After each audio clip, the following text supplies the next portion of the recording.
Hi,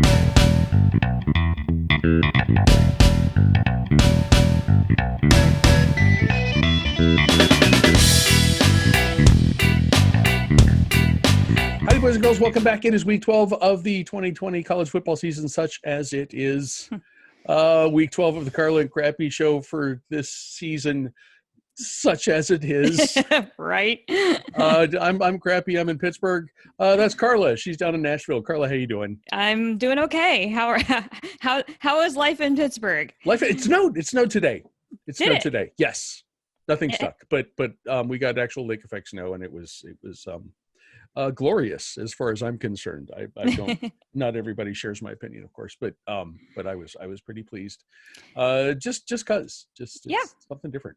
It's November, and that's about the time it's supposed to start. It's supposed to. It's not supposed to snow in Nashville in November, so we were chilly today, but not anywhere near cold enough to snow. Okay. It was in the low 50s here. Okay. So that's a little cooler than it has been. So we'll take it. Good. That's still November-ish. It was crisp. That's a good word. That totally works. We are going to do because it's 2020 and everything is different. We are going to do something different. Just off the top of the bat, we've had a couple shows where things have been pretty serious, and I promise you we won't be completely serious this whole show. But there's a kind of a big thing to talk about right off the bat.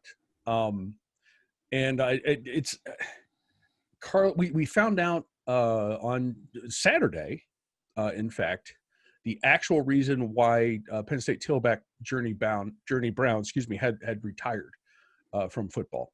To preface this, this.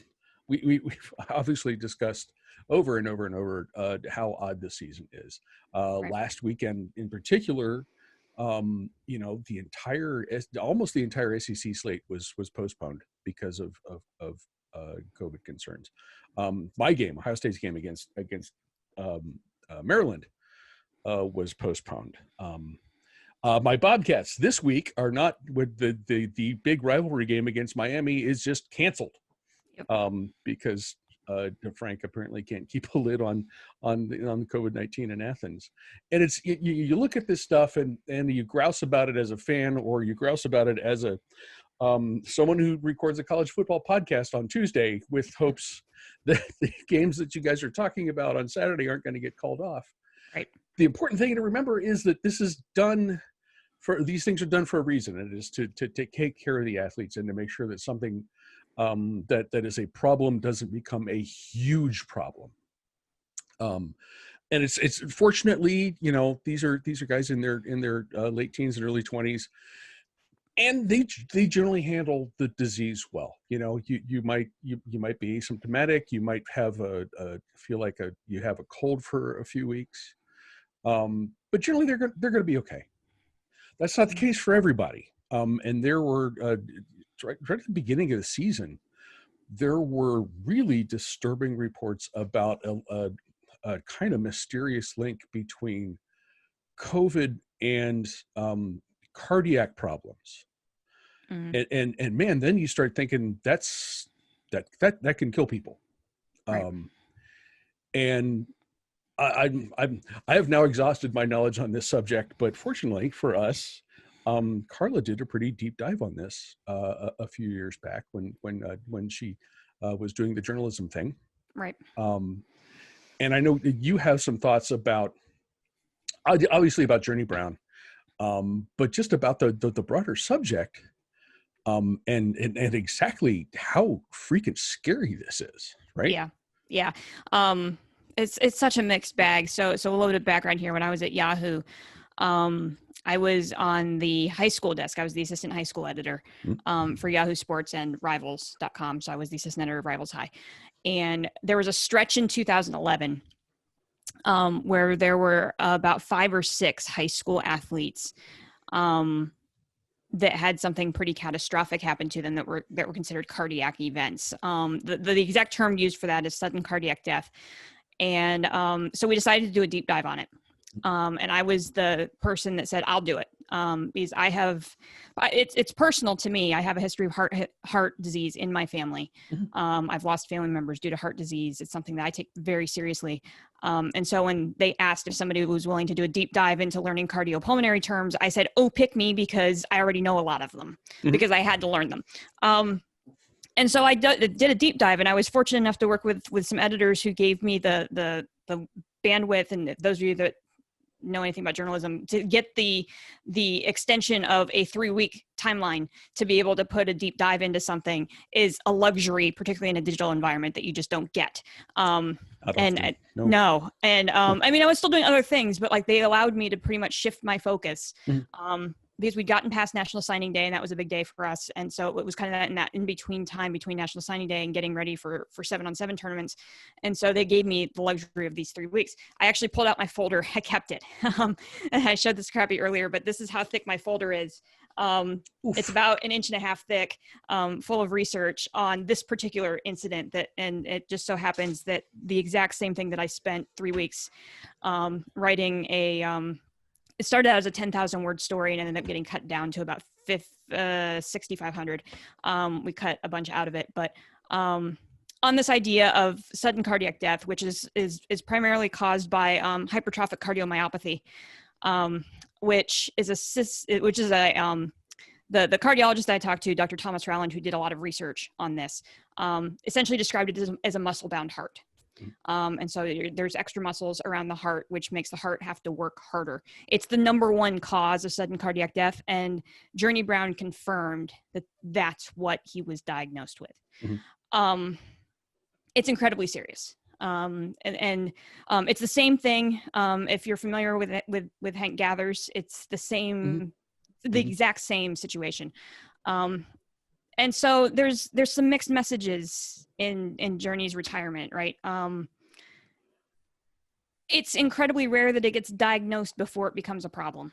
Yeah. And so in that case, Journey is incredibly lucky. Yeah. And this is something, I did so much research on this topic and talked to a lot of parents who lost children to similar issues, who started foundations, making the big push to get AEDs established in high schools in particular. Really tough stuff to dig into, but the challenge with hypertrophic cardiomyopathy is that it's really not detectable. The only way you can find out about this is having an abnormal EKG. And then even an abnormal EKG doesn't necessarily say that. You have to do further testing, which normally requires an echocardiogram. And the challenge with high school students in particular is that that's really, really expensive. And so there's a challenge with high school kids, and you have an abnormal EKG. Well, depending on your insurance and all of that, like getting the echo to try to diagnose it can be a game changer financially for a family. And that was one of the things that we talked about, was the costs involved with this. It's interesting. Like I take it, it's a little bit more personal for me, not because I'm a Penn State fan, but because Journey Brown's from Meadville. And, he's a District 10 kid. That's where I grew up. I was born in Greenville, Pennsylvania, but my first home was in Meadville. So, I did not know that. Yeah. I'm from the town where Journey played high school football. And you think about how Journey Brown made a huge mark, and we're both familiar with the Western Pennsylvania football scene. Journey Brown made a huge mark on the Western Pennsylvania football scene when he was in high school, because he had a 700+ yard game on the ground rushing. And I mean, okay, so that's just stupid, right? But now you figure out that like this kid had hypertrophic, like this is not something that was caused, like he's had this all of his life. Yeah. You're born this way. This is not something you develop. The fact that, he was rushing for 700 yards a game in high school, and he's still here. Yeah. Is something to be thankful for. I've been joking with one of my colleagues that the whole thing about 2020 is that we hear about all these things, and the statement we've been using, it doesn't make it suck any less, but right. And that's kind of where I am with Journey. It doesn't make it suck any less. He had a promising career. He probably was going to be an NFL draft pick. Yeah. And the fact that we haven't figured out how to take care of this, there's so many unanswered questions that I have. I was not joking, but as we were talking about this, when I found out this is what Journey was causing him to retire, I've often said I kept this folder of research because I've often said that this might be my book topic. I've always wanted to write that's one of those, like, if you didn't know, write a book, like, that's why I kept all this. Right. I would love to talk to Journey because there's a really interesting thread here. And my mom used to work in cardiopulmonary, so I talked to her about it this week, and she couldn't figure it out either. James Franklin said that the way they found out that Journey had the muscle-bound heart was through a COVID test. Okay. I don't know what the relation would be. I mean, I don't have a reason to call a cardiologist to say, okay, how could they have found this out? Was his white cell count up and that caused something to trigger? And so then they did the EKG and then they did the echo. So it was like, right. Like that might've been it. It's hard to tell, but I would love to know. I would absolutely love to know what the relationship was between the COVID test, I'm using air quotes, because, did they do different things with the COVID test? Did the COVID test come with an EKG and the combination of the two showed them something? I don't know. I can't speculate on that. That's such an interesting connection because, I mean, it was just before the outset of the season. I mean, it was in August when we started reading stories about, about this kind of tenuous connection between COVID and cardiac problems in athletes. Mm-hmm. And I know that's when, you have the understanding that younger healthy kids are probably going to be okay with the virus when they get it, but there's this big scary thing looming in the background that you don't quite understand the connection, and maybe be digging just a little bit further after a COVID test is what got the diagnosis for Journey Brown. Yeah. I would really love to dig into it. So if you are a media entity listening to this podcast and want somebody to dig into this, I would love to. Okay. I would absolutely love to make that phone call and talk with him about it and kind of add that to the pile of research that I've got here. But so it doesn't make it suck any less. I'm glad they diagnosed it. I'm glad there wasn't a catastrophic incident for Journey. It's interesting that when the interview, and I'll mention this and we can move on. The story that I wrote, and I can put a link in the show notes or whatever if people want to look at it. It's almost a decade old now, which is crazy. The page looks like crap because it's a website and they've redesigned it 6 times. And so the page used to look great and now it exists. That's all that matters. I'm happy that it exists. Okay. But one of we had to cut stuff out of it, right? It was too long. And one of the interviews that we had to cut was with Brian Quinn. So if you're not familiar with that name, he was the athletic director at Loyola Marymount and was on the court with the Hank Gathers incident. And I was rereading through my interview notes with him just today as we were getting ready to do this show. And I sent him a follow-up email at the very end because I forgot to ask him a question. Because if I remember correctly, 10 years ago, I was doing that interview, he called me at a time that I wasn't expecting. And so I was a little bit off guard in the interview process, right? Yeah, like, you know how that works. Like I was trying to find my notes. I do. like, where's that file? And like, I can hardly read my own handwriting on the notes that I have, but I was able to go through it, but I forgot a question. And so I emailed him and I said, thank you so much for your time. But I have one more question. And I should have asked this earlier, but 21 years after, and now we're 30 years after, right? After Hank, could you have imagined that we would still be talking about this? And his answer was no. Yeah. He said, with all the advances that we've had in medicine, it's like, you trust the doctors and that they know what's best. He's like, but it is just kind of mind boggling that 21 years now, 30 years later, we don't have a solution for this. Yeah, it's a tough topic. And now tougher because there's this viral curveball that's been thrown in the middle of it. Right. So yeah, it's a hard topic, but cheers to Journey. It sucks. Yes. It definitely sucks. But I'm glad he's around. I've James Franklin said that, Journey's been actually kind of helping to coach the running backs. And, that was the first thing that I said when I read the news was like, I hope he thinks about getting into coaching. And it sounds like maybe that's going to be a route for him. So, cool. To keep him in the game. But I wish him nothing but the best. It's hard when there's nothing you can do about it. Being alive is better. It is. Every day. Um, So sorry for the downer to start the show, but that was. I mean, it's a serious thing. And the fact that it was a serious thing, 10 years ago, and it still is, and it's complicated by this other big medical issue that everyone's dealing with. We're probably fortunate, we being college football, programs and teams and players and fans and all that stuff, that we haven't lost somebody. The Right. player hasn't died directly related to this. I know there have been a couple instances where there's a kid at Cal U. They were not playing, but he passed away in the summer. So it's a thing to watch. Yeah. And if they caught Journey Brown's problem because of a COVID test and because of all the stuff that's going on, there's your silver lining. It's not good that he doesn't get to play, but when the diagnosis came out, my breath caught as soon as I heard the hypertrophic cardiomyopathy, I went, like it was an audible gasp. I was sitting here in this room when I read that, and okay, and I was just like, oh, because there's nothing you can do about it. Like when you see that phrase together, you just know that there's nothing you can do. Hey, buddy, you're not going to like the next topic anymore. Well, maybe a little bit. I'm gonna move the cat back here so I can see my notes. Charlie was just coming to be like was coming to give us the cuteness that we needed after a tough conversation. So I appreciate that, Charlie. Thank you. Right. His timing is either excellent or awful. Depending on, don't bite the light, please. Don't do that. Don't.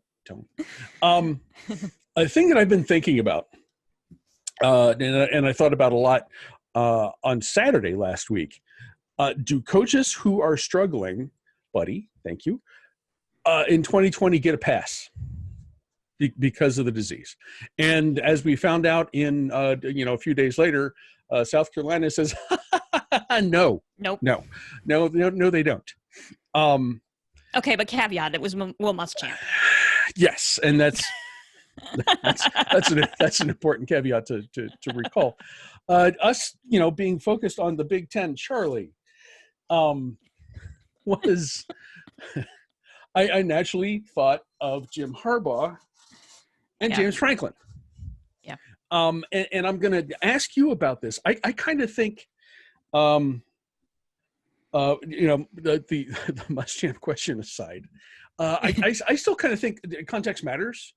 And as I said last week, I think Penn State's problems have to do with departures. Journey Brown is not playing.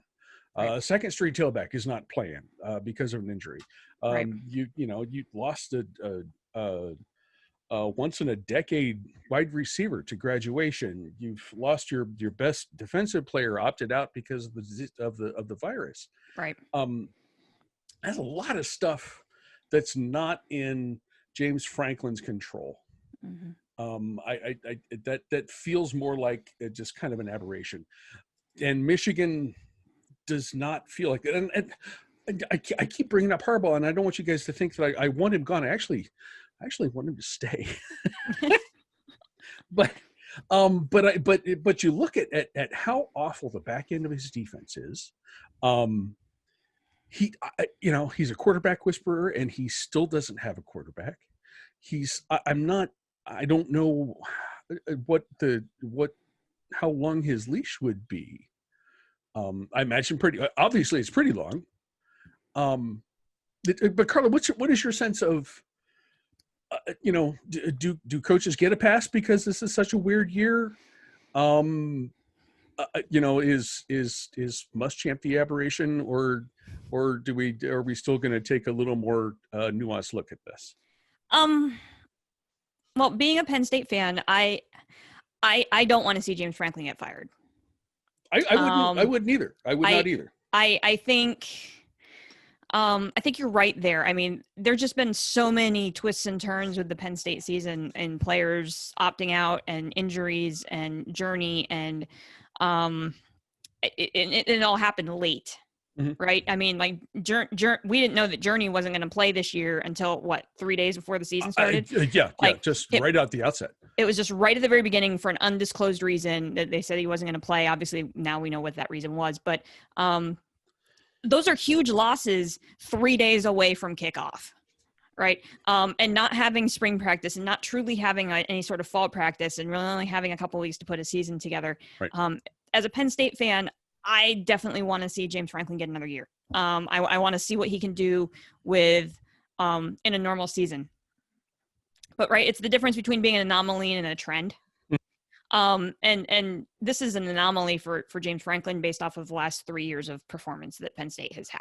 Exactly. Right? And that's one of the things that is top of mind. You look at his record at Penn State versus this year, and then you look at Jim Harbaugh's body of work at Michigan, and we're talking about two very, very different things. Right. So is Harbaugh on a shorter leash? I think Harbaugh will get the benefit of the doubt because of the situation that we are dealing with this year. But I think you'll probably hear it more in the off season. If the closer that we get to maybe being back to normal next fall. If there's not any market improvement, particularly with a young quarterback that should have the opportunity to build into the program, and there's not any sort of improvement in that regard, then I would think the Harbaugh's on a shorter leash. Okay. He's been at Michigan longer. The trend is the opposite direction of James Franklin, right, at Penn State. I think he'll get a pass for. I don't think Michigan will pull the rug out from under Harbaugh this year, because if they were going to pull the rug out from under Harbaugh, they would have done it last year. Yeah, that's true. I think they're going to hang on to him for this year and just say, you know what, 2020, we have no idea, right? Theme of the year, 2020. We have no idea. We're just going to let it ride. Of course, if they fire him, Will Muschamp's right. They're ready to go. Right.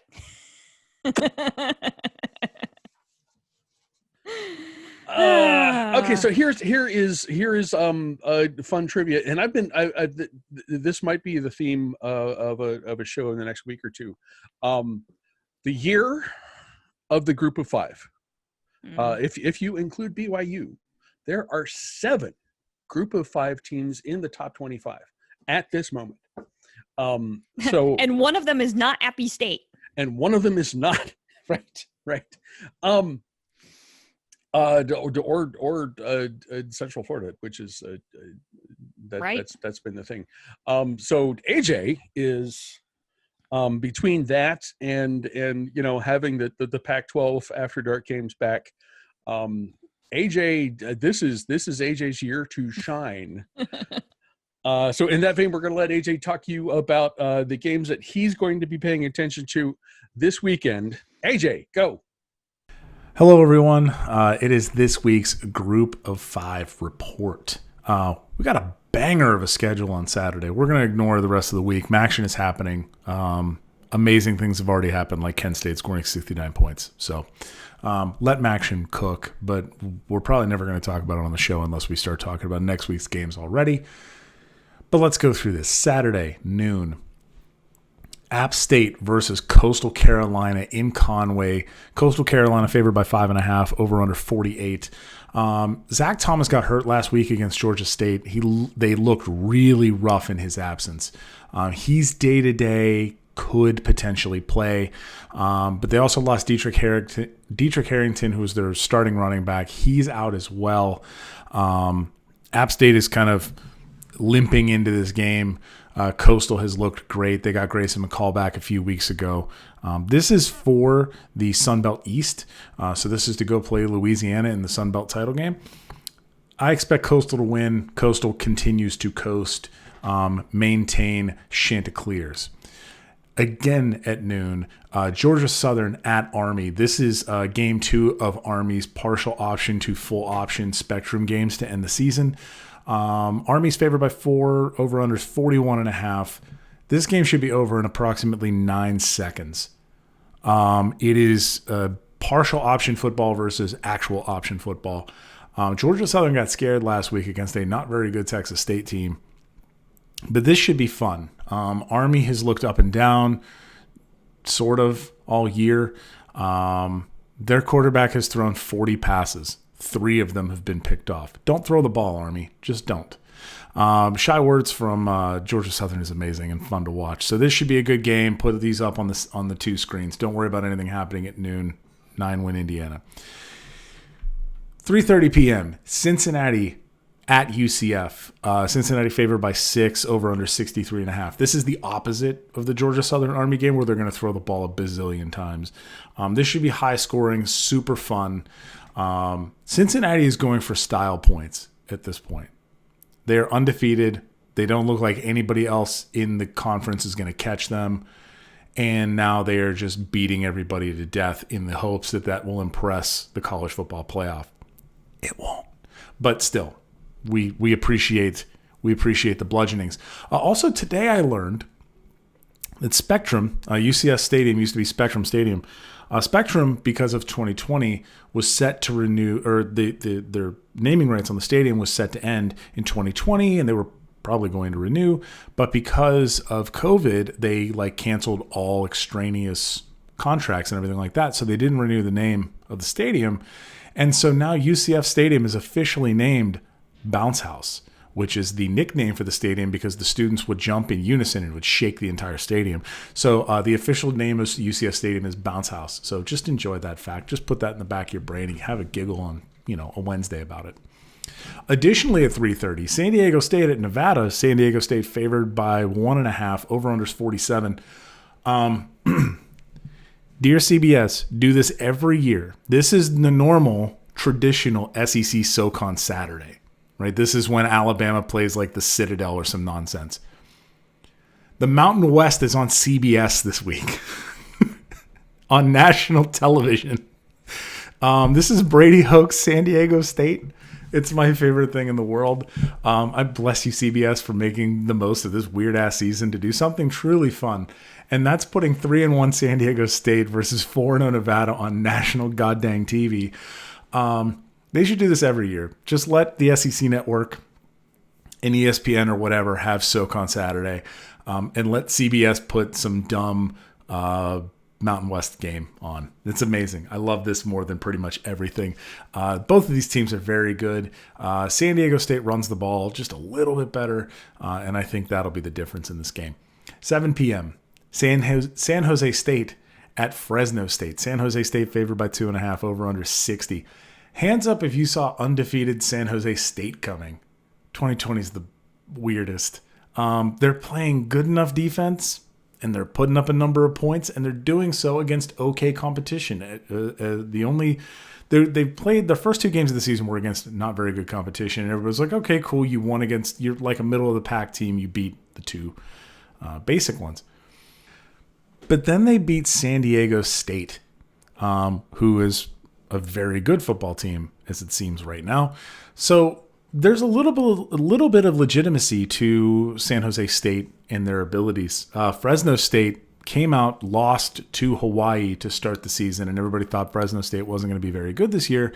And then they've bounced back with a bit of a leaky defense, but they've been putting up a number of points as well. So go good, Sparty. You're probably going to win this game, but this should be fun. This is on CBS Sports Network, the network of champions. And finally, a game that I've been waiting for so long. 11 p.m. Boise goes to Hawaii. Boise's favored by 14. The over-under on this game is 59.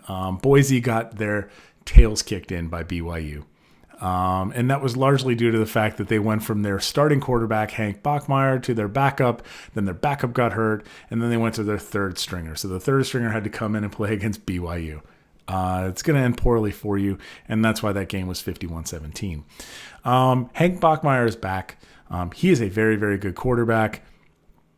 They beat the ever-living daylights out of Colorado State last week, so I expect Boise to do well. Hawaii started the season strong by beating Fresno. Then they lost to Wyoming, but everybody went, well, it's in Wyoming, and it was like 20 degrees that day. Warm people going to cold place usually ends poorly. Then they had a close one against New Mexico and then got just beaten to death by San Diego State last week.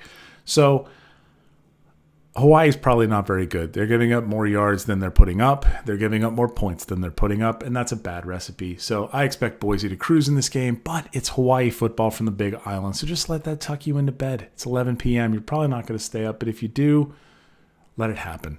This has been your Group of 5 report. We're going to keep doing this as long as we can. Hopefully none of these games get canceled because they all should be very good. Stay safe out there. Everything's a little hectic, but stay safe. And 9 Indiana is happening. Also, Michigan's going to probably lose to Rutgers. Back to you, Carla and Crappy. Thank you, AJ. I hope you continue to enjoy your weirdness in whatever it is you do after I go to bed on Saturday. I do appreciate you watching those games for me, so I can be comfortable when I get up on Sunday and watch the highlights and feel like I'm not missing something.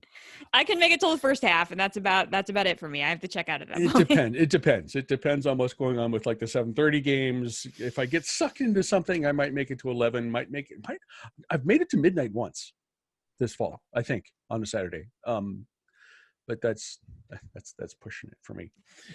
Fortunately, the game that I'm paying attention to this weekend is on Big Nude, not Little Nude, but Big Nude. Big Nude. As we go to the games that we're going to talk about, Big Nude, that is, of course, noon Saturday. Number 9, Indiana at number 3, Ohio State. Ohio State is favored by 20.5 points. The over-under is a ridiculous 66.5. Carla, I'm going to let you go first. Because I have many thoughts about this. I thought you might have many thoughts, so I kept my notes kind of short, so I could let you, since I was talking about Journey Brown for a while. I figured I'd let you have the reins here. Okay. So fun fact, as I was digging up on this game, Sporting News had a really nice tidbit of information here that no Big Ten champion has ever swept Michigan, Michigan State, Penn State, and Ohio State in the same year. It's never been done. It would be a difficult thing to do. It would be a difficult thing to do. Yeah, because, I mean, you don't, if you're a West team, you don't play all those teams every year. And so, I mean, so it's a big statement, but at the same time, it limits the number of teams that would have the option of doing that. Mm-hmm. But that's exactly where Indiana is sitting this year. Mm-hmm. They have the opportunity to do that, having, already picked up 2 of those wins. It's the best start for Indiana since 1987. They are 4-0. Indiana hasn't beat Ohio State since 1988. Correct. They tied in 1990. Mm-hmm. But hasn't beat Ohio State since 1988. So, and that's, put that in perspective, because it makes me feel real old. That's long before any of these current players were even born. I know, right? I was in my 3rd year of college. I won't tell you how old I was. Thank you. You're welcome. I have a big birthday this year, so I'm just not bringing that up. So there's a lot on the line here for Indiana, right? Mm-hmm. But we knew that. And Indiana is pesky to Ohio State, even when they're in down years. Have been recently. We told you that, like the first game of the Big Ten season. Indiana is the biggest pain in the ass team in the Big Ten, as far as I'm concerned. And have been for like 5 years for both of our teams, right? Indiana is the team that you really hate playing. Remember first week of the year, before I knew that Penn State was going to have an off year this year, and how nervous I was about playing Indiana and how pesky they are. Like, hello, Indiana. Welcome to being a top 10 team in the country. How does Ohio State beat Indiana? Control Michael Penix. Yeah. Right. Indiana doesn't have much of a rush game. They're averaging less than 100 yards per game rushing. So the entire defensive strategy should be just reining in Michael Penix, who has made key throws and has been mobile when he has needed to be. He hasn't played a defense like Ohio State's. Okay. Against, if you think about who Indiana has played, Penn State's defense is down this year. We know that. So they haven't faced a defense that schemes like this. Okay. The other way that Ohio State wins this football game is by avoiding turnovers. That's been Indiana's mojo this year. Indiana defense has 10 interceptions. And if they can if Ohio State can keep their heads on its shoulders and not make stupid throws, that's without those turnovers, Indiana's not winning some of these games. Mm-hmm. That's just all there is to it. The other thing, I'm taking Ohio State, but if I was a betting person, I'd take Indiana in the points. And the reason why I still think Ohio State is going to win this game, they're playing at home in the shoe. I know that doesn't matter when there's no fans, but like I still just like I like Ohio State playing in the shoe. Mm-hmm. Ohio State had an unexpected bye week last week, which we talked about, and based on what some of the reporters were saying, I think it was 11 Warriors that wrote that the Ohio State players were, and this is a direct quote, angry. Yeah. Like they had lost. Yeah. Against Maryland. And you don't ever want to be the team that Ohio State plays after a loss. I'm using air quotes because it wasn't a loss, right? They just unexpectedly didn't play. Right. That's going to be motivation for them to go out and win this game because they know this game is for the East. Mm-hmm. They know that. Mm-hmm. You know, the whoever wins this game is likely going to the Big Ten title game. Ohio State's going to play motivated, and they're going to win this football game. They aren't going to win it by 20 points, but they're going to win this football game. Yes. If this game plays out as I think it will, I am not going to have a fun Saturday afternoon. I think Ohio State's going to win, but I don't think if you took Indiana in the points, I don't think you would be unhappy. Because this very much feels like a game that's going to be way tighter than it's supposed to be, or way tighter than Las Vegas thinks it's going to be. Indiana's past works to its advantage this year, not just against Ohio State, but everybody. I mean, they've recently been consistently annoying, as you mentioned, but that hasn't always translated into wins until this year. They have the best quarterback they've had in a very long time. They have a solid receiving core, not much of a running game, not much of a defense. But so far that hasn't seemed to matter a whole lot.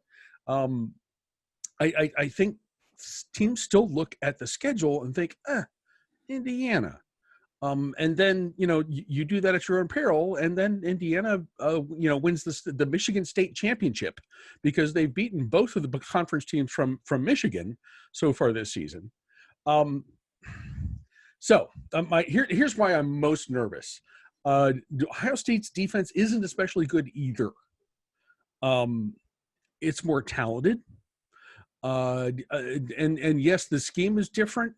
And I think probably will end up being more effective than anybody that Indiana's played so far. But statistically, Indiana's defense is a little bit better, giving up fewer yards, giving up fewer points per game. So my other bit of gambling advice is that if the over-under holds steady, take the over. I think this is going to be a Big Ten game that a Fun Belt fan would appreciate. In fact, I think pretty much everyone is going to appreciate this game more than I will, even though Ohio State will come out on top. Eventually, it may take until 3:00 on Saturday for that to happen. But everybody have fun with this one, because I am not. I am not going to have fun until the game is over. At which point, at 3:30 on Saturday, I will turn my attention, hopefully in a happy mood, to number 10 Wisconsin at number 19 Northwestern. Wisconsin is favored by 7.5. I said the over-under for Ohio State and Indiana was 66.5. This is a much more respectable Big Ten over-under of 45 points. Carla, what do you think? Well, it's interesting because of the way that Wisconsin has put up points. Yes. It's a shame that Wisconsin has dealt with games that have been impacted by COVID. Yeah, it is. Because we've only gotten to see this Wisconsin offense twice, and holy cow, is it scary. Graham Wirtz has 7 touchdowns in 2 games. Yeah. He's a freshman. Yeah, I know. Scary. Mm-hmm. Graham Wirtz, 7 touchdowns in 2 games as a freshman. And to go along with that, instead of replacing Jonathan Taylor with a running back, mm-hmm. they replaced Jonathan Taylor with a fleet. Yeah. of running backs. Nakia Watson has been kind of the go-to, I guess you would say. He has the most touchdowns out of any of them. But Jalen Berger came in and made a statement last week against Michigan in the second half. He's a freshman. Yeah, I know. This Wisconsin team's going to be scary for the next 3 years. They're going to be real good. And here's what goes along with that. Yeah. The Wisconsin defense is still real good too. We've known known about the Wisconsin defense for a long time. But they've only given up an average of 9 points per game, 7 points in the first game, 11 points last week. True, they've only played 2 games. I get that. But at the same time, they played a Michigan team that has the 6th total offense. Michigan has the 6th best total offense in the Big Ten, so they're right in the middle of the pack. Northwestern has the 11th. Yeah. So as much as I really, really want Northwestern to be in this game, the Northwestern defense hasn't faced a ground game with those fleet of running backs like this. Although funny, Peyton Ramsey, because we love talking about Indiana on this show. Stab the heart a little bit more. Peyton Ramsey, former Indiana quarterback. Yes. Leading the helm at Northwestern this year. Northwestern is a good football team. They're going to get a very nice bowl game. They will. They're going to finish the season really strong. This might be their only loss on the year. It really might be when you look at the way their schedule plays out. They just haven't seen an offense, a ground game like this. They're not great stopping the. Wisconsin's going to win this game, and I think fairly easily. It might be close in the first half, but I just think Wisconsin's a scary team, and they're going to keep being scary. Yeah. Okay. It's interesting. This is like Wisconsin versus Wisconsin light. A little bit, yeah. Yeah, you're right. I mean, these teams want to look like each other, and by that I mean Northwestern wants to look like Wisconsin. In that it's they physical football, tough defense, solid running game, and Northwestern has done that this year. They just haven't faced a team like Wisconsin. That's what the eye test shows so far. Statistically, there's a bit of a discrepancy completely in favor of the Badgers, and that's largely because Paul Chryst gets the large guys while Pat Fitzgerald gets the smart ones. Right. The Wildcats are scrappy, and scrappy is the code word for they maybe play over their heads a little bit. They have taken a spot in the West that I would have, that would, at the outset anyway, I thought would have been held by Minnesota or Iowa. Right. And then Wisconsin, with the exception of them only playing 2 games, is exactly where, Wisconsin should be.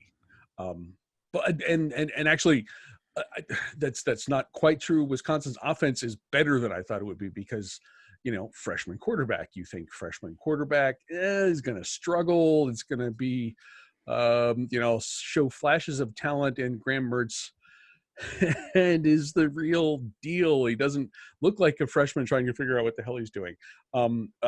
He won't need to be Mr. Everything on Saturday because regardless of what happens, I think Wisconsin's going to win this. If he is Mr. Everything on Saturday, I think that's going to be a pretty ugly game in Evanston for the home team. After all of that Big Ten angst, figure out the top of the league in the East and the top of the league in the West. It's going to actually be nice at 7:30 to switch over to Bedlam and just watch stupid fun Big 12 football. The number 14 Oklahoma State is visiting number 18 Oklahoma. Oklahoma is favored by 7. The over/under is 60 points. Carla, what do you think? Take the over. Point number 1. Point number 1, take the over. Spencer versus Spencer. I love this. We got 2 starting quarterbacks in this game. Both have the first name of Spencer. And if you look at that, you can pretty much tell the difference between these 2 teams. Spencer Sanders for Oklahoma State, respectable 766 yards with 5 touchdowns on the season. Yeah. Spencer Rattler for Oklahoma, 2,018 yards with 18 touchdowns. Huh. Yeah. That's a difference there. It's definitely a difference. Now here's the thing, right? Oklahoma has 2 losses, and you look at those statistics and you go, how the heck did Oklahoma lose 2 football games? Oklahoma's undoing this season in their 2 losses has been untimely turnovers. Mm-hmm. Flat out. An interception late against Iowa State sealed the win for the Cyclones. A fumble and an interception against Kansas State. And then in between those, there were 3 sequences of punts, mm-hmm. all of which were either one was caused by a sack that pushed them back. The other 2 were untimely penalties. Mm-hmm. So mistakes that Oklahoma has made on their own has been their demise. Mm-hmm. Now, that's not take anything away from Iowa State or Kansas State. They're both good teams this year. Yeah. But Oklahoma has shot themselves in the foot when they didn't need to. That has caused them, leading them to losing 2 games. So the way that Oklahoma State wins this football game is to force Oklahoma into turnovers, right? Mm-hmm. And the problem is Oklahoma State hasn't done that all season. Oklahoma State is 8th in the conference in turnover margin. They've only forced 6 turnovers the entire year, and they've played 7 games. And so they have an uphill battle here. And Oklahoma State, all things considered, for the Big 12, Oklahoma State actually has a pretty balanced offense between their run pass. I mean, they've got Chuba Hubbard. Oklahoma's defense has actually been good against the run. I know I just said that about a Big 12 team. I'm sitting down too. Specifically, you said that about Oklahoma. I know, right? Oklahoma has been good against the run, and I actually have the statistics to prove it. No. The Oklahoma rush defense is the 14th best rush defense in the country. That's better than number 18, Indiana, mm-hmm. number 24, Clemson, mm-hmm. and number 35, your Ohio State Buckeyes. Oh, fine. Okay, whatever. That's an impressive number. It is. They've played 7. They've played 8. No, Oklahoma's played 8 games, mm-hmm. right? Mm-hmm. So Oklahoma has played more games than most of the Power 5 slate has played, and they're still 14th in the country on pass defense, mm-hmm. or on rush defense. Excuse me. Yeah. So that's going to slow down that rush game for Oklahoma State. They're going to have to rely more on the arm of Spencer Sanders, who isn't used to throwing the ball that much. Mm-hmm. The one thing that Oklahoma State has going for it, they do have the number 2 pass defense in the conference. That should slow down Spencer Rattler and that Oklahoma offense a little bit, but I'm not sure it's going to be enough because Oklahoma State's just not putting points up on the board. If you look at that point differential between them, which I'm sure you're going to bring up, it's ridiculous. I wasn't going to bring that up, but yeah. But I mean, Oklahoma's putting up like an average of 40-something points per game, and Oklahoma State's at like 28, I think. Mm-hmm. So the key for Oklahoma State is to force turnovers and to slow the Oklahoma offense down enough so that they can stay in the game. I'm just not sure both those things are going to happen for them. Oklahoma's playing at home. There will be a few fans in the stands. Oklahoma wins Bedlam this year, but it's going to be silly fun. Watch it. That's the thing. I mean, this is the epitome of stupid fun Big 12 football. Don't worry too much about stopping the other team. Just try to score more. And then, as you mentioned, and I didn't dig into the point differential, but Oklahoma does have a solid run defense, and the strength of Oklahoma State's offense, unlike past years, is Chuba Hubbard. Mm-hmm. And then play action and hope to go downfield with off of some of that stuff. But if you can't run the ball, play action doesn't work. This game doesn't matter one single bit in terms of the playoff picture or any of that national college football stuff. But it's just going to be a fun game to watch on Saturday night. Who am I picking, you might ask? Solely on the strength of Spencer Rattler's name, which outclasses that of Bo Nix every day in a month of Sundays. I am picking Oklahoma. And I think that's a solid pick all the way. Boys and girls, you can hear the Carla and Crappy Show on Apple Podcasts, Spotify, Google, all of the other podcasting services. You can watch us on YouTube and on the show's Facebook page. If you like us, please subscribe, rate, and review. If you don't, mind your own damn business. And be sure to come back next week, not only to see exactly how wrong we were, but to see what we think of the season's initial college football rankings. Yes. Carla, do you have any final thoughts? Just 3 more quick things. Coastal's got a real test this week. I know we were rooting Coastal to 8-0 last week. That was the end of the show notes, and then of course that game got canceled. But Coastal's got a real test this week against Appy State. If Coastal's going to stay unbeaten and in the top 25, that's a big game for them. Yep. Another Big 12 game. If you're looking for another stupid fun Big 12 game, Iowa State has a test against Kansas State this week, and that game is happening at the totally normal kickoff time of 4 p.m. Eastern on Fox. The hell was that? Right? I think they moved kickoff up so they get Bedlam in. I don't know. Yeah, like that. But yeah, so Iowa State against Kansas State. That says the epitome of, it's going to be like the opposite of Bedlam, right? I think that game's going to be lower scoring. Yes. Ground and pound, but should still be wildly entertaining. And even less meaningful than Oklahoma and Oklahoma State. So yeah, go for it. And finally, welcome to the 2020 season, Utah. If they actually finally get to play a football game this weekend, Fingers crossed. Utah is playing their first college football game on Saturday, November 21st against USC. 2020, we have no freaking idea. We have no freaking idea. And Utah's probably going to get thumped in that game too. Just, I don't know. Who knows? I don't know. Again, we would have discussed if we didn't have the games that we had to discuss. Number 7 Cincinnati at UCF at 3:30. This would be.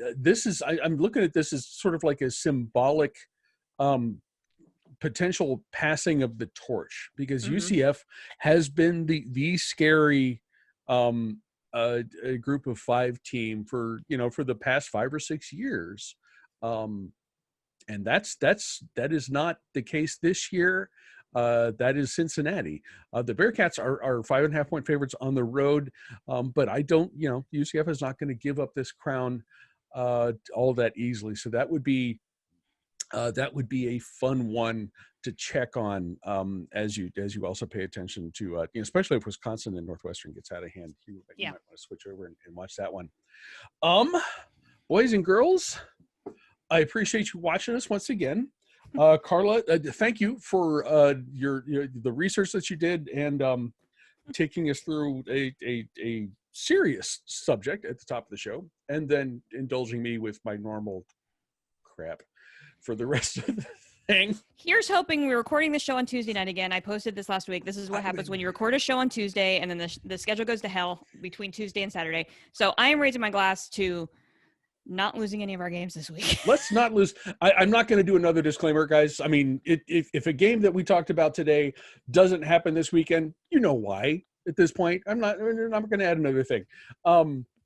It's just, it's 2020, dude. It's just how it goes. It's just how it goes.